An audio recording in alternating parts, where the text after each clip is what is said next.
အားလုံးပဲမင်္ဂလာပါရှင်။ယခုလက်ရှိကြုံတွေ့နေရတဲ့သဘာဝဘေးအန္တရာယ်တွေကြောင့်လူတိုင်းစိတ်အခြေအနေအဆင်မပြေတာလေးတွေရှိသေးတဲ့အတွက် page ကနေရော TikTok ကနေပါ post လေးတွေမတင်ဖြစ်တာကြားပြီပေါ့နော်။ဒါပေမဲ့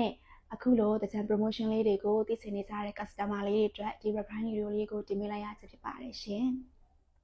တကြံ promotion လေးကိုတော့ April လတစ်လလုံးပေးသွားမှာဖြစ်ပြီးတော့အရင်ထိုက်တန်တဲ့ promotion လေးတွေလည်းပါတဲ့အတွက်စေကန်းကိုမလာနိုင်သေးရင်တောင်မှ page ကနေပဲဖြစ်ဖြစ်ဖုန်းဆက်ပြီးတော့ပဲဖြစ်ဖြစ်ကြိုတင်ဝင်ယူထားလို့ရပါတယ်နော်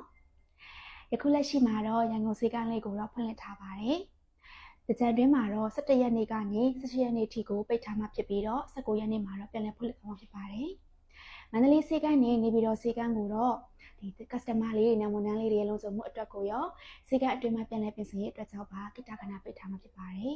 ။စေကန်းဖွင့်ရက်ကိုတော့ page ကနေပြန်လည်အကြောင်းကြားပေးမှာဖြစ်ပါတယ်ရှင်။နိုင်ငံပေးတဲ့တင်ပြည်သူများအားလုံးထိခိုက်ပျက်စီးမှုအနည်းဆုံးနဲ့အမြင့်ဆုံးပြန်လည်ထူထောင်နိုင်ပါစေကြောင်းဆိုရမိသားစုမှဆုမွန်ကောင်းပို့တာအပ်ပါတယ်ရှင်။